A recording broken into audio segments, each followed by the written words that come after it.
or any errors is expected to generate. Suppose I am executing this. So it is running properly. Okay. Now let me do a little bit of modification.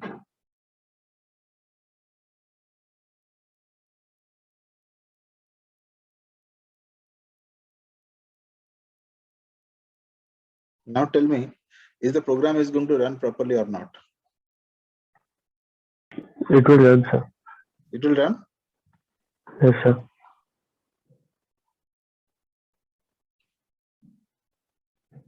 I think there is some, okay, directive process. It is not running. Why? It should run as per the process.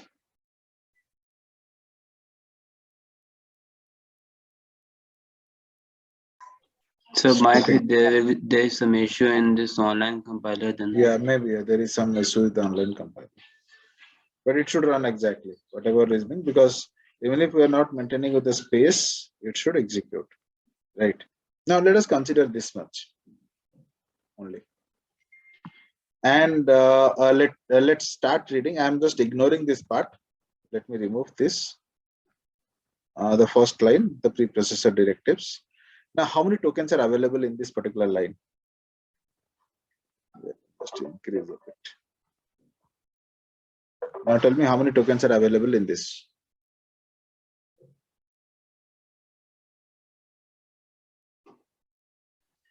$11. 11. Let's number it. INT is a token. Main Yes, is a token. Main is a token. Left parenthesis, the third token. Right parenthesis, the fourth token. Then again, opening curly braces.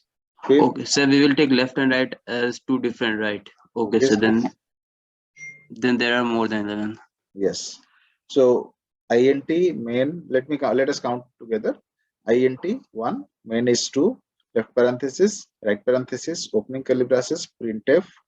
Left parenthesis again.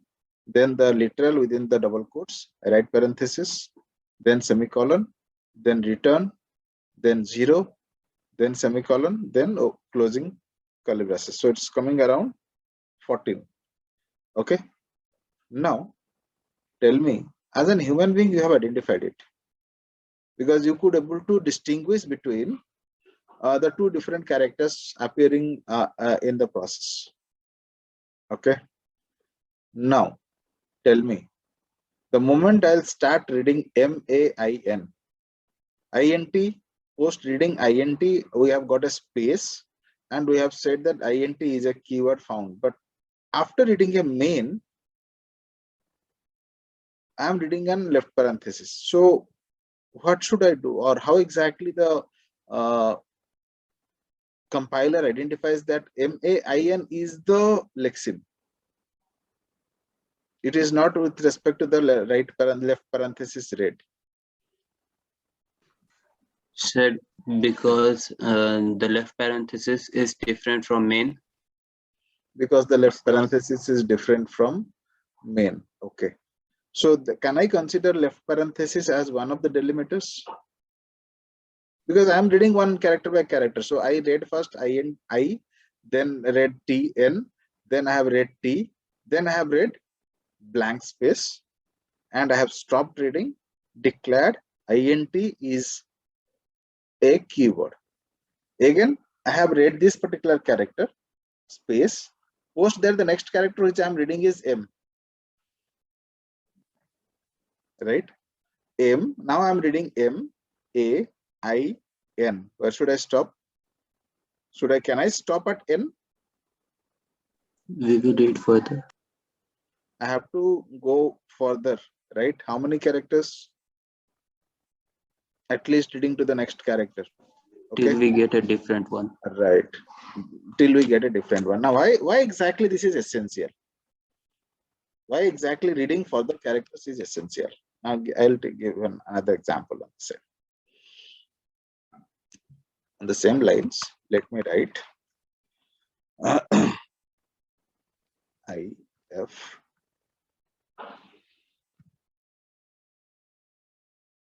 A is less than B.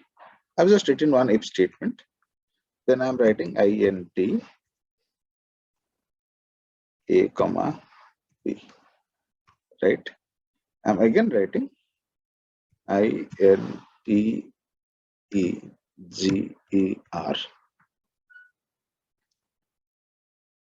a comma b. Now, the purpose of writing all this is to make you understand that every statement here is started along with I. Now, after reading I, can I stop reading the next character? No, sir. Definitely not. After reading F in this case, can I stop to read the next character? Or we can say, let us assume the first character, anything. Sorry.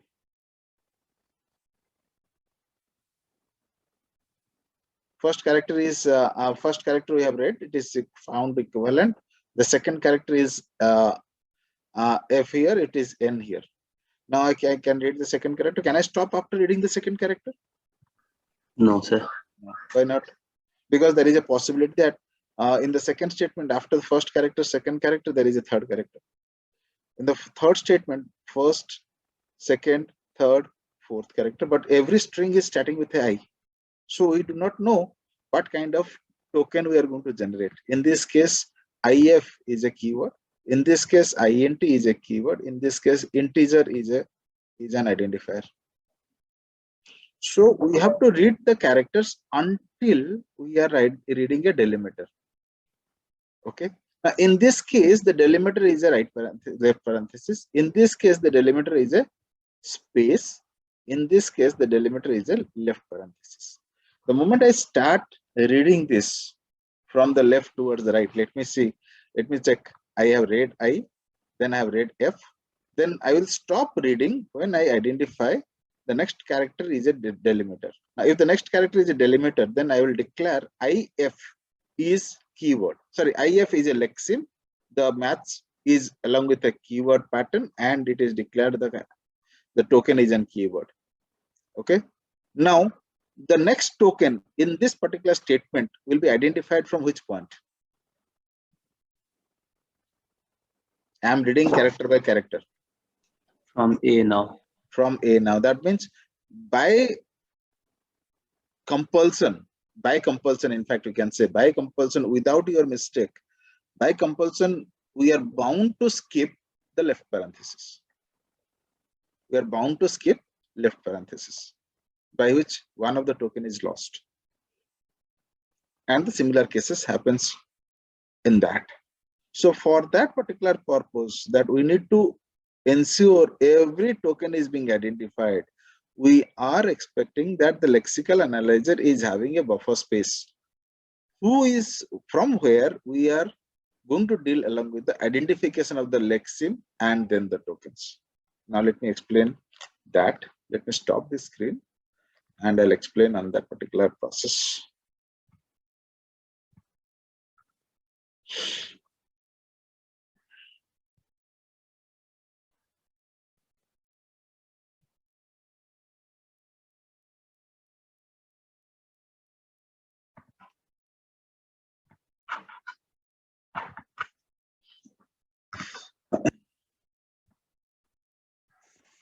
Now let me write the same three statements.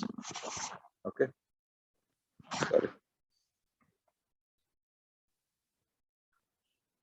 All the three statements which I have written in the previous case of programming, I am writing the same statement.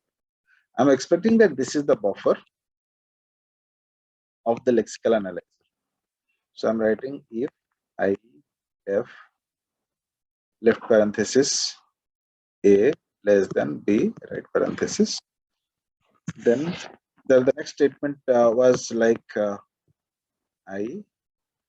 some new line character was there, no? Let us consider that it is not there. INT, then space, then you are having A, then you are having a comma, then you are having a B, and then your next subsequent process is a semicolon. I think I missed out semicolon. Then I N T G TE, right?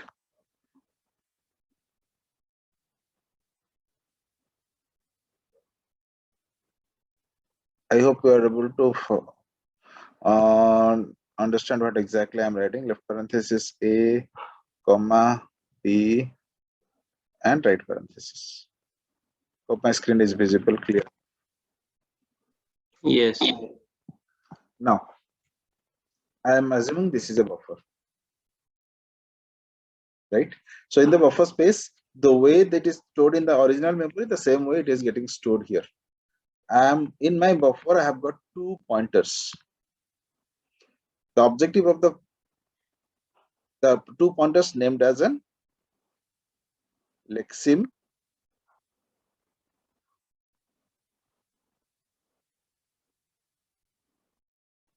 begin. The next pointer is called as an forward. So the lexim begin, the objective of the lexim begin, it will point to the beginning of the lexim to be read. For forward pointer, this will read all characters, all subsequent characters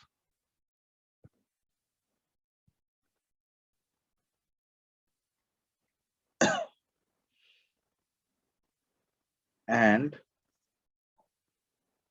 point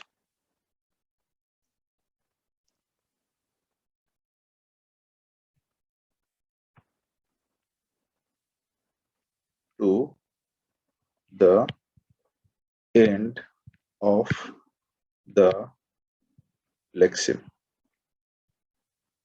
These are the 2 pointers. Now, how exactly this behaves? Initially, both the pointers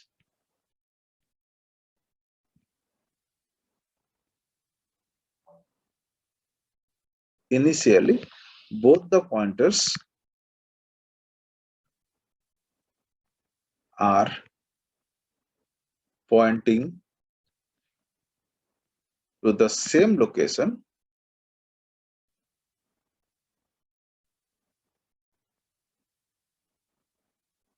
to identify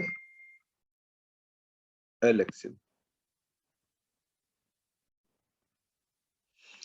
As you can observe, both the pointers I have pointed out here at the first location, I, which is expected to read the I. Now the forward pointer will do what? It will start reading and move towards left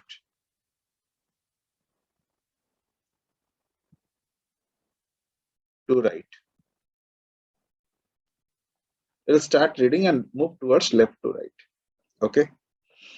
Now, in that particular process of reading from left to right, the moment it identifies or it reads, the moment it reads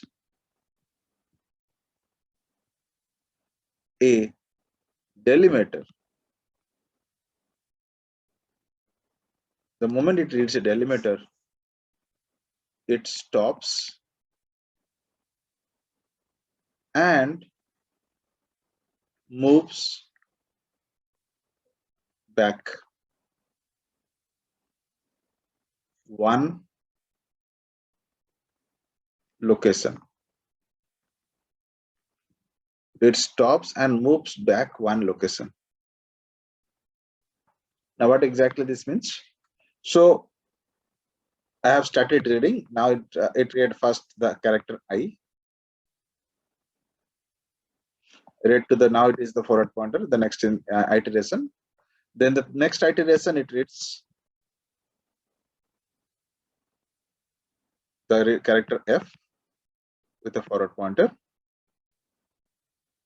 Again, it is a forward pointer.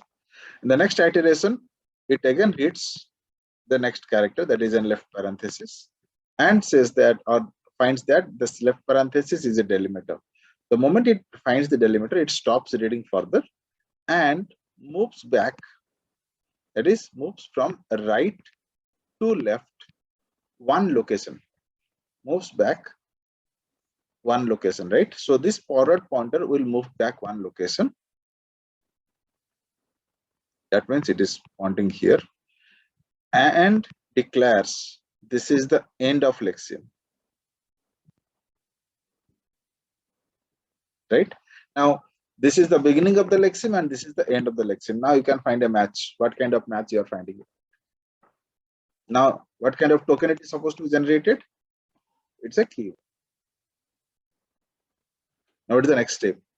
The next step is to move the lexeme begin pointer to the exact location where the forward pointer is currently placed in. Are you getting it? Let me erase all this. Probably you might be getting confused in these statements. Just wait.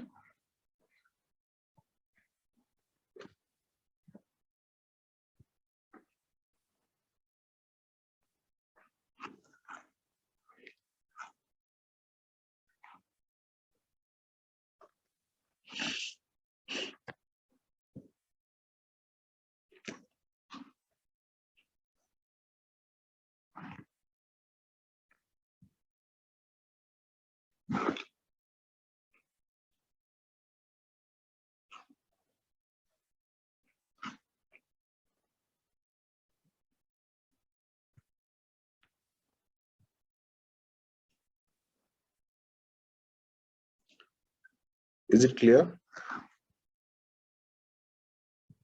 So what we have done, let me explain that one once again. I have initially started from these 2 points, begin and forward. Now my forward pointer read to the next location, next instance. Again my forward pointer reads to the next character. And again the forward pointer reads to the next character and finds that it is a delimiter. Then my forward pointer moves back one space, stops, and declares lexeme end. Now you have got the lexeme begin, you have got the lexeme end point. Now whatever character is available within that particular difference, take them as the lexeme and compare them with the pattern and declare the type. Post that, move the lexeme begin pointer to the location where the forward pointer is available.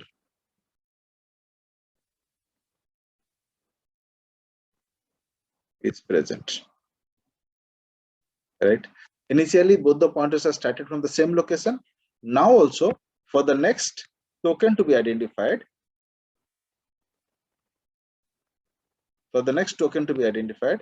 it will again start from the same location. Again, this will be begin,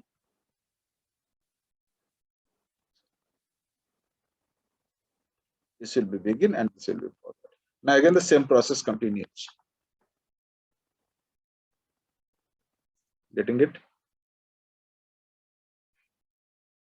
Or any doubt?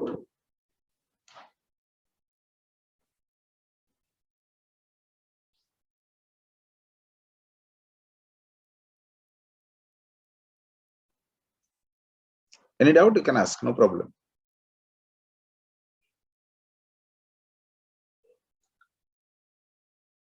Or should I proceed further? So you can proceed further. We can proceed. Thank you. So this is one more typical example of a Fortran language, though you are not practicing Fortran languages. But ideally what exactly we wanted to understand in the previous case is how many characters we read next to identify a lexeme. In that case, in the given example, we are reading only one character and moving back, saying that it is a lexeme. Okay, but in the old programming languages, those things are not guaranteed that by reading the immediate next character, whether we are able to identify it, lexeme or not, right? Or a token or not. So for example, here, in case of a Fortran VAA, there is no significance of space. Space doesn't have got any significance. That means in that compiler, space is never considered as a character. But in C compilers or any other newest compilers, the space is being considered as a character and can be removed. But in Fortran, even if you give n number of spaces, they are not being considered as characters. So VAR1, sorry, VAR1 is same as VAR1. Now say for example, if I'm declaring in C, int VAR1, it is correct. But if I'm declaring int VA space R1, you are going to generate an error. Isn't it? Yes, sir. Yes. So in Fortran, the significance, white space doesn't have got any significance. That's why both the elements are same. So the reading approaches are different. How exactly we read an lexeme? I'll give there is one more example. It is a looping statement in Fortran. Says do 5i equals to 1 comma 25. That means the I has to go for an iteration from 1 to 25, right? But if by mistake typing, we will do something like this. Do 5i equals to 1.25, then it will be considered as do 5i is a identifier and 1.25 is a constant assigned to this. So the meaning of specifying on this is until unless we read a comma, do cannot be identified as a looping statement. So we have to read how many characters? 1, 2, 3, 4, 5, 6, 7, 8, 9 characters. So the number of look aheads which we are going to read is more in some of the programming languages, but in recent programming languages, the number of look ahead which we are going to read is only 1. Right? If it is more, then accordingly your program has to take care, or your lexical analyzer has to consider those aspects. So to improve the performance of the scanner, we are putting up this input buffering scheme in the compiler, and where this will make a faster process, in fact, because this input buffer is local to the lexical analyzer rather than it is accessing the original secondary memory. It accesses the input buffer, right? And we need to go ahead, look ahead with the finding the lexemes. Now, the recent days scanners or the lexical analyzer utilizes a double buffering scheme. I have shown you in the example only one buffer, but many of the compilers or almost all compilers utilizes double buffering scheme to minimize the overheads associated with this. We'll talk about that, why exactly it is talking about double buffer. Let us have the basic concepts of buffer, how exactly it is supposed to be work along with this. So as you can see, there are 2 pointers, lexeme and forward. So lexeme, this is the lexeme begin and this is the forward pointer, reads to the next characters until it finds a delimiter and completes the whole process. Now, most importantly, what could be the size of the buffer? The size of the buffer depends on the system which you are utilizing, but ideally we can go for up to 4096 bytes, right? Maximum for the efficient utilization of the buffer space and within the programming languages or the compilers. If it is more than that, rather than utilizing a buffer, again, almost you are utilizing a new memory location within that compiler, which creates a bit more costing into that. So why exactly these 2 buffers are required? Why exactly these 2 buffers are required? Now let me put it something like this. Say the example which I have taken, 3 statements which I have taken. Let me rewrite the same again. Having a limited memory or limited buffer. Let's say this is my buffer having some 2, 3, 4, 5, 6, 7, 8, 10, 11, 13, 14, 16, 17. Right? My last character, or let's say put it something I'm putting the same expression if left parenthesis a less than b right parenthesis. Then we have got I n t space a comma b semicolon. Next one is I n t. Post that my buffer ends. Okay. Now with the help of these two pointers, how many lexemes we can identify here?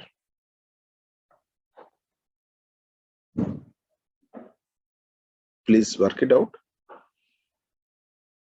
I have got two pointers starting from this location. So the first lexeme we are going to identify is if, what next?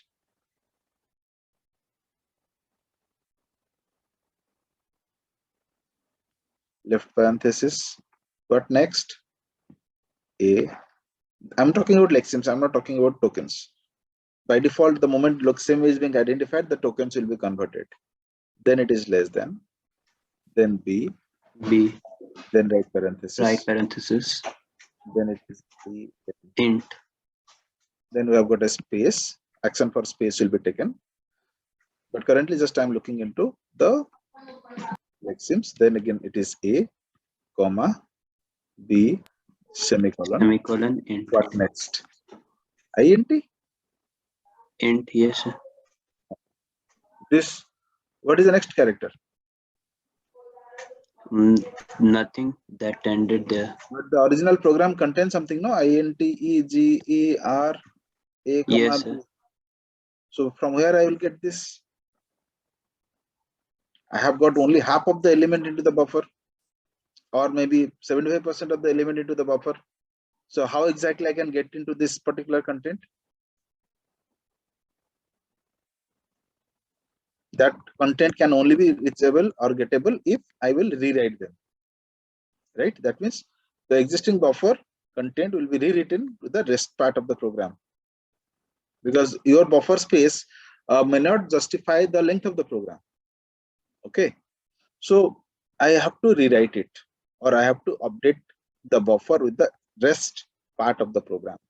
If I'm going to update with the rest part of the program, the whole buffer space is going to be reset.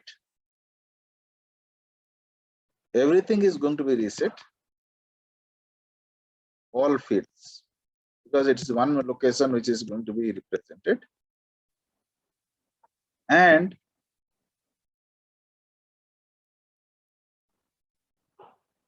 the rest element E, G, E, R, left parenthesis A, comma B, right parenthesis semicolon will be updated. This is my end of the program. So my end of the program will be updated with one special character E.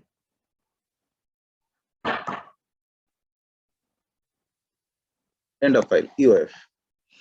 Now tell me what happens to this INT. Can I consider INT is a to lexeme and then EGER is a lexeme?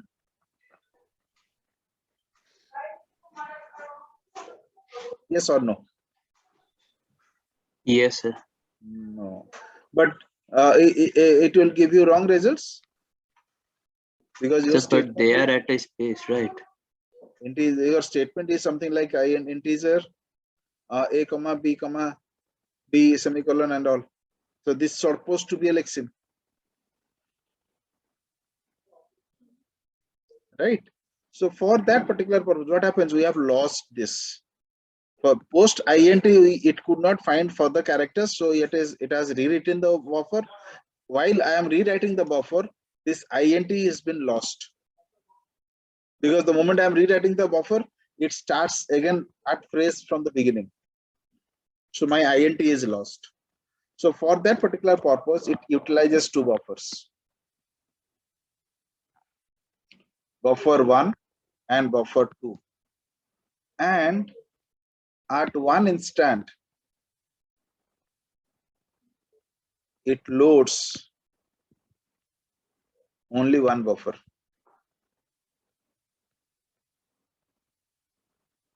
So first B1 will be loaded, whatever is the content. Then B2 will be loaded. Again, post B2 is completed, again B1 will be reloaded, not B2. So if anything is being lost, suppose here B2 in INT, then it is GER, the forward, the begin pointer will be present here, the forward pointer will go as and work as a circular element, right? So it's a circular buffer. It is a circular buffer. It works in a circular, the pointers are moving in a circular direction also, until all the lexemes are being identified. And both the buffers will never be loaded at one instant of time. It will be loaded in alternative sequence. Either you can make it B2 first, then B1, or you can make it B1 first and then B2. That's what is being presented here. When one buffer has been processed, read n bytes into the other buffer. So if n bytes the other buffer is being processed, then override the first buffer, and so on. So it becomes a circular buffer. Okay, that's what is being highlighted here. First buffer and the second buffer. So read n bytes into the one half of the buffer each time. If input has less than n bytes, put a special end of marker in the buffer, or else you can go ahead. So let's see how exactly this buffer works. As just now discussed in a formal informal way, how exactly the buffer works. It says if the forward pointer, because there are two pointers, lexeme begin and forward, if the forward pointer is present at the end of the first buffer, reload the second buffer and set the forward pointer pointing to the beginning of the second buffer. Now why is it so? Because if the lexeme, a reading of the lexeme is not complete, this is the first case. Second case, if the forward pointer is present at the second half, then reload the first half or the first buffer and set the forward pointer pointing to the beginning of the first buffer. If any of the cases are not justifying, means forward pointer is in between somewhere, then simply increment the forward pointer. So I will read to the next character. So what exactly it has done? So my forward pointer has to read to the next character. So next character, I will read it. No, now the forward pointer has to check whether you have reached to the end or not. So if it has reached to the end, then it has to take any one of these actions. If it reaches to the end of the second buffer, or it has reached to the end of the first buffer, or else simply it will go forward and move forward. Is that clear? And same is being a bit more synchronized with respect to introducing a special character end of file called as an sentinel to improve the performance actually, because the moment you are reading it buffer wise, the forward pointer has to identify whether it has read to the last point or not. So how exactly it can identify the last character in the buffer? So the end of file will be represented as an last alphabet or the last character present in each of the buffers. So this will be considered as EOF, this location, and this location will be considered as EOF. The moment this forward pointer will point to this EOF called as a sentinel, then accordingly the action will be taken. So what it says, why exactly this EOF is being introduced? Because it takes two tests for each advance of the forward pointer. So we are forward to advance the forward pointer, we are checking both the cases. So to reduce that effort, we have modified a bit EOF and then EOF. Okay, so to optimize the common case by reducing the number of tests to be test to one per advance of the forward pointer. So the extent each buffer have to hold a sentinel at the end. The sentinel is being represented in the EOF for a special character, and which is not a part of the program. This is also important. This EOF cannot be a part of the program or the character set of the program. It signals the need for some special action that fill the other buffer or terminate the processing and all. Okay. So just check what modification to the sample code which I have shown earlier. I have got first if condition checking first one, then the second one, then the forward pointer incremented.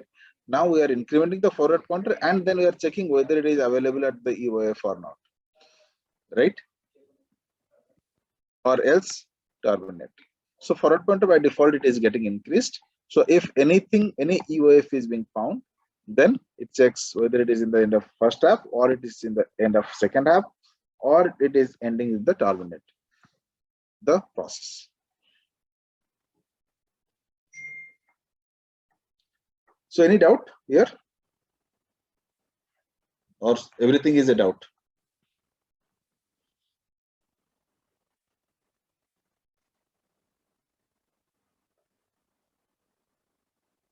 No responses means everything is in doubt or people are very hungry and left the class.